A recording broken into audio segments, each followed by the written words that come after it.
Eyewitness News, the Northwest's most complete, comprehensive, and up-to-the-minute coverage, with meteorologist Dennis Felkin, sportscaster Bob Bruce, and newscaster Stan Turner.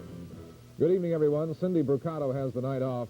She sure knows how to pick 'em, doesn't she? Tonight in the Twin Cities, we are absorbing the second part of an incredible 1-2 attack of winter. Already tonight, we've gotten more than a foot of snow following the 17 inches that dumped on us Wednesday. The blizzard has literally closed the Twin Cities down, as well as a large part of Minnesota, Iowa, and Wisconsin. In a moment, we'll bring you up to date on the road and the travel conditions locally. But first, let's get the latest on tonight's blizzard conditions from Dennis Felkin. Dennis?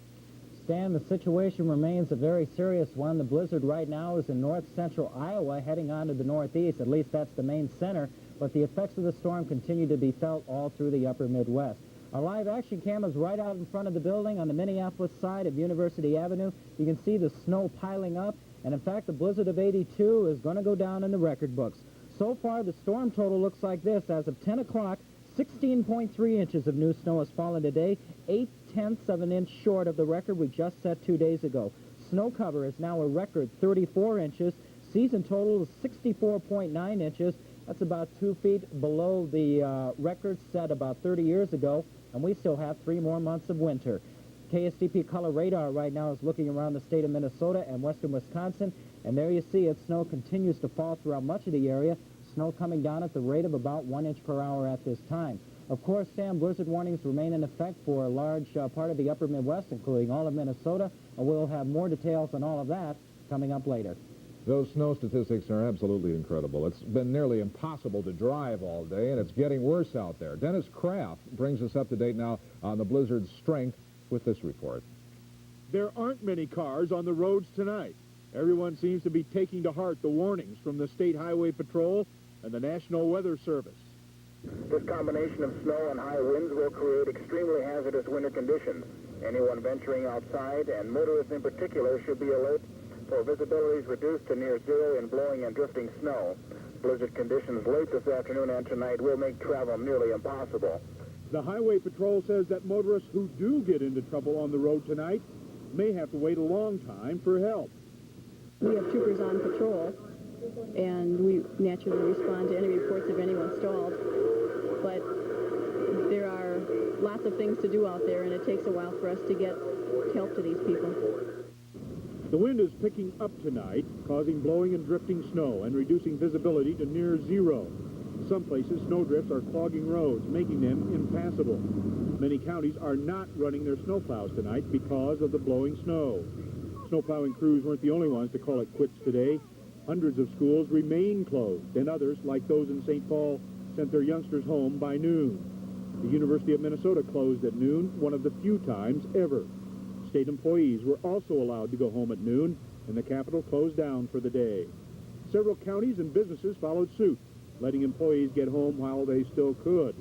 And home might be a good place to spend this weekend, as this blizzard looks like the worst so far this winter. Dennis Kraft, Channel 5 Eyewitness News.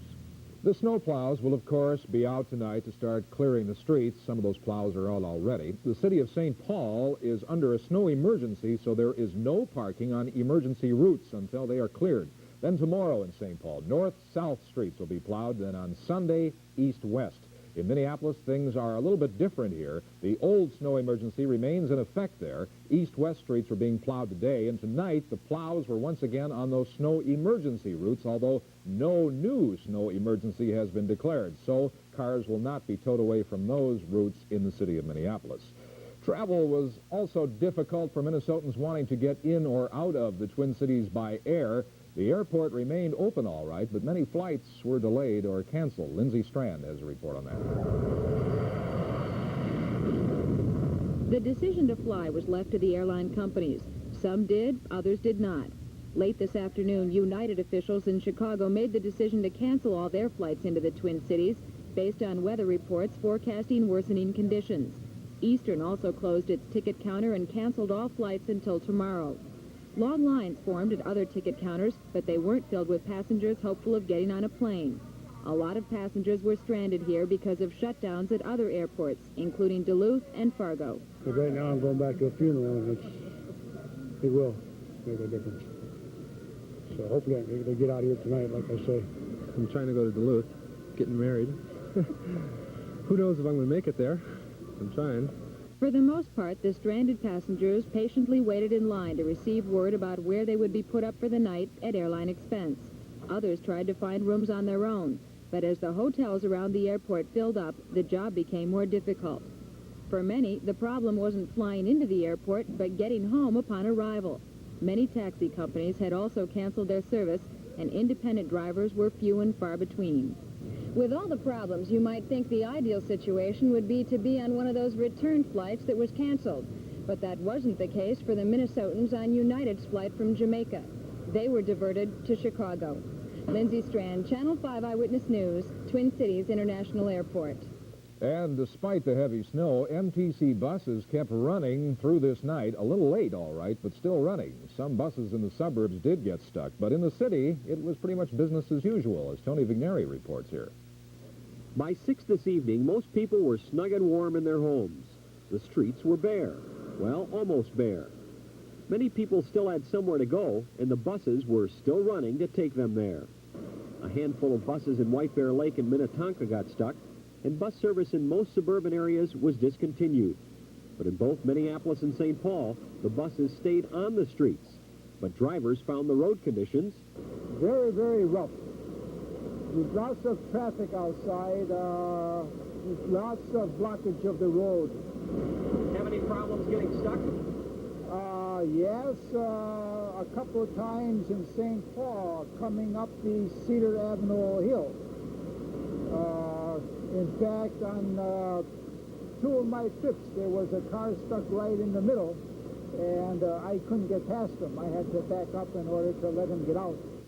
And if by tomorrow morning you're still afraid to venture out in your car, the MTC says no need to worry.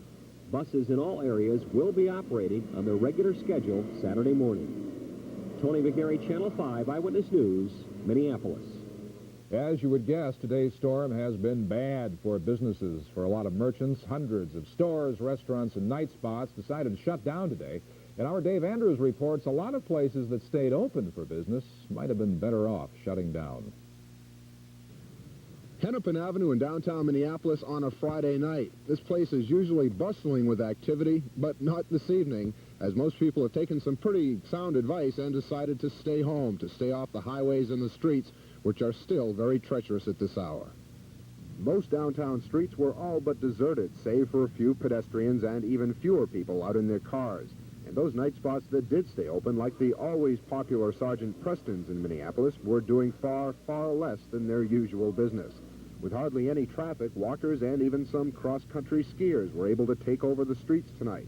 And one place that was busy was this movie theater near the University of Minnesota campus, within easy walking distance for a lot of students. How'd you get down here? We walked down here. We live about 3 blocks away, so there's no problem at all. It was kind of fun you had to work in the rut, and you got a little carried away sometimes. You didn't get stuck?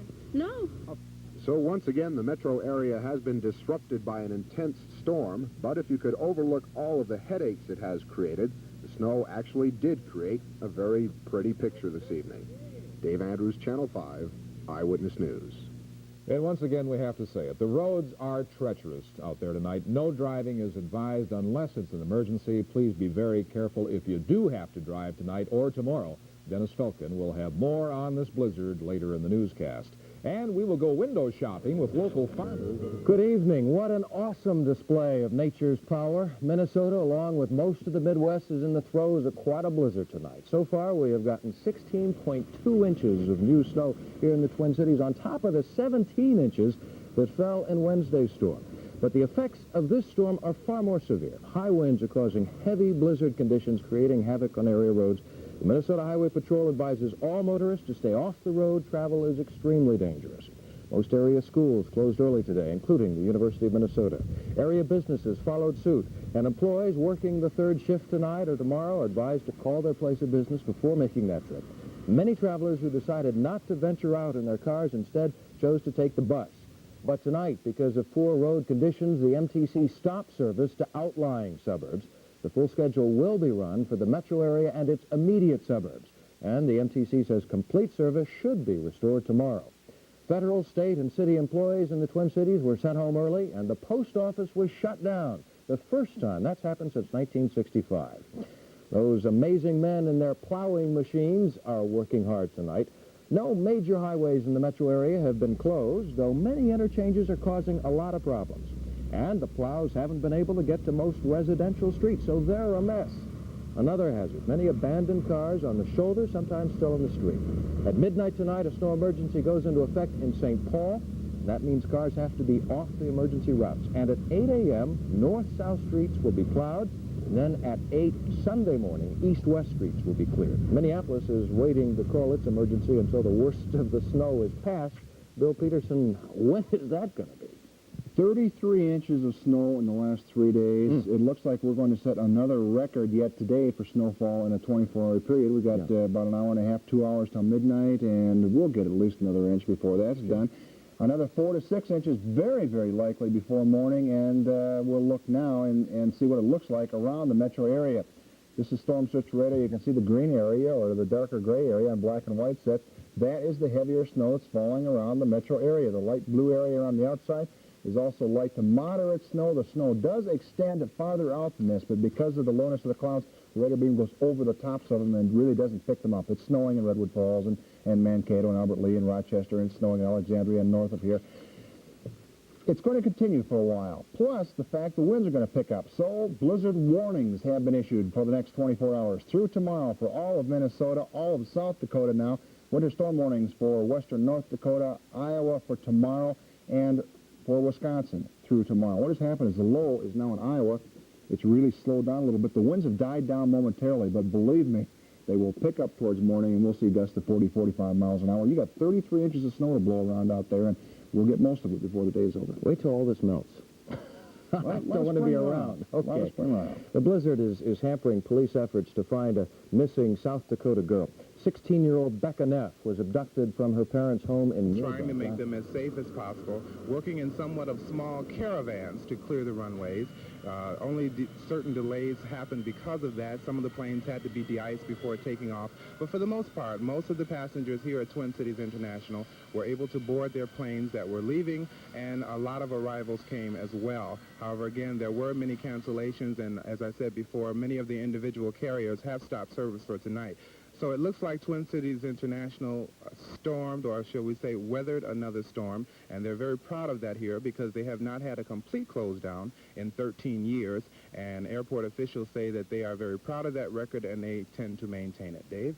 Good work, Tony. Maybe you can catch a seat with the McMartins on that flight to the Caribbean. I'm trying to talk them into it. Thank you.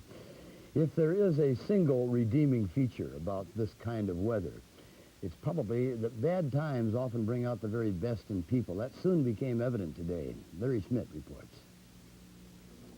This little boy, wearing no coat and barefoot except for cowboy boots, was found standing at 28th and Chicago late this afternoon. He doesn't seem to speak a whole lot of English or understand a whole lot of English. He was very cold. It was nearly 3 hours before his family called police to report the child as missing.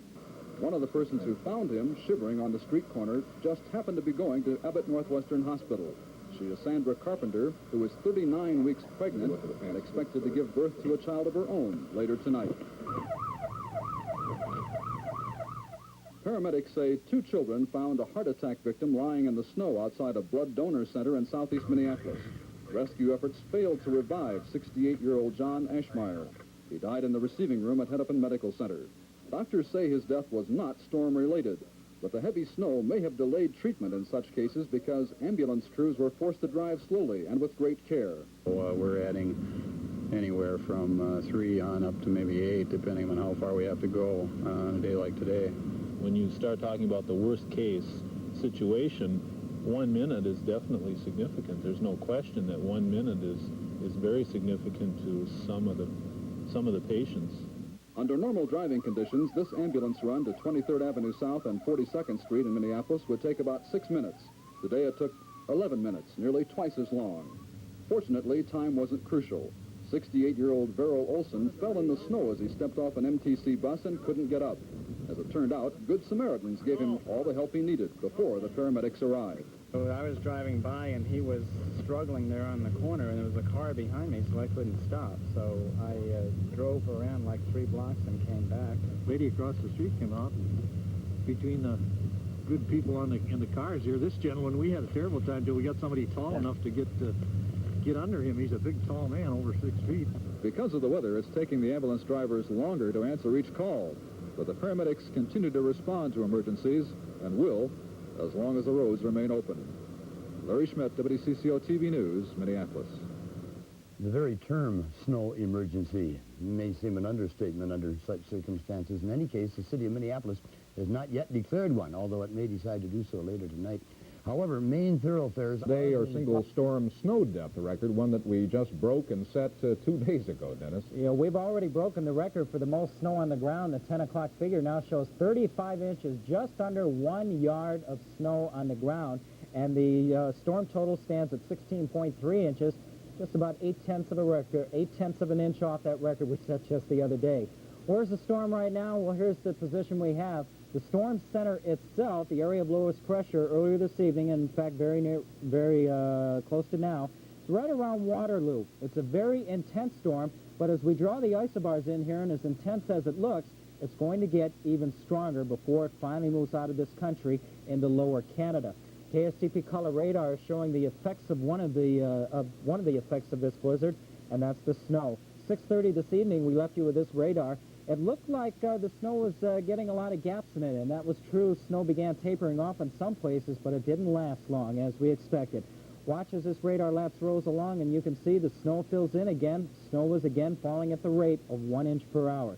This is a live picture now coming up, still right around Minnesota and western Wisconsin, and we still have snow. It looks like it has some signs of ending, at least temporarily, maybe for an hour or so out in Carver County, but it's covering much of the rest of the metropolitan area, and it's going to continue for the most part through the evening hours. In the almanac, we had a high temperature today of 17, the low was 13. There's that snow figure, 16.3 inches, incredible. Right now at 10 o'clock, we stand at overcast skies with snow at 16 with a humidity of 84%, a northeast wind at 17, and look at the air pressure, 29.40 inches and falling. We've said it before and we'll say it again. One of the key ingredients for a big, big storm is a tremendous difference in temperature. And, brother, we've got it. High temperatures today around the country show the effects of this. Look at this, 70s, 80s coming up from the south. Those are record-breaking temperatures in there. And look at to the northwest of Minnesota. Lows, the high temperatures were below zero, minus 10s dipping into Montana. That's the cold air being pulled into the core of the center. And as the two air masses mix up, we get the precipitation we have right now. So, where's the storm going to go? Well, late this afternoon at 3 o'clock, it was around Omaha. This evening, it's around the Waterloo area. Now, by tomorrow morning, we expect it to be around Green Bay, and then by Saturday afternoon, moving out of the country around Lake Superior. This is the area we expect to have the heaviest snowfalls of anywhere from 10 to 20 inches. As you can see, the Twin Cities area and southern Minnesota is right smack in the middle of it. So the heavy snow combined with the high winds are going to result in the blizzard conditions we have right now. So blizzard warnings remain in effect for all of Minnesota, all of South Dakota, much of North Dakota, Nebraska, and upper Michigan as well. Winter storm warnings remain in effect for all of Wisconsin, Iowa, and parts of North Dakota. They're going to continue to get the heavy snow as we are, but they're going to have less wind than in that blizzard area. So our forecast looks like this. For tonight and tomorrow, the blizzard warning remains in effect. Snow continuing right through tomorrow. Storm totals now expected to be in the neighborhood of 14 to 20 inches. High winds will, of course, cause severe blowing and drifting and near zero visibility. Temperatures nearly steady tonight, then falling through the day tomorrow. For tomorrow night, snow ending, but it will still be very windy with lows of 14 below to 3 below. Sunday, clearing and cold, 3 below to 3 above. Measurable snow chances near 100% tonight and tomorrow, 20% for tomorrow night. And Stan, we're going to be here through the night, and we'll keep you updated through the early morning movie and through the cartoons tomorrow. We'll be here. All right, Dennis, thank you. You may want to forget this winter, but you're going to remember it, aren't you? Wow. If you think this winter has been tough on us, though, consider the plight of Minnesota's wildlife. Heavy snow and low temperatures are certain to take a toll on the northern white-tailed deer herd. How many will die this year is the subject of a unique DNR project that Jason Davis joined this week. My name's Pat Letterly, and I'm classified as a laborer with the Department of Natural Resources. I work out of Grand Rapids with the Forest Wildlife Research Group, and this morning we're out checking deer traps up near Togo, Minnesota, which is about 50 miles north of Grand Rapids. Pat Letterly, Blake Toms, and Judy Bernstein are attempting to trap, tag, and release about 100 white-tailed deer. So far, they have 26 with radio collars on, and they're checked regularly, mainly to see if they're dead or alive. If they're dead, what killed them? Weather, hunters, or wolves? Collars emit a signal which we can tell by the beeping whether or not the animal has moved within the last 4 hours. So it's what we call a mortality mode. So if the animal hasn't moved, we assume that it has either died or bedded down or whatever. We can go in and check these animals out, see if they have indeed died, determine the cause of death. The 3 young DNR researchers check over 40 traps each day.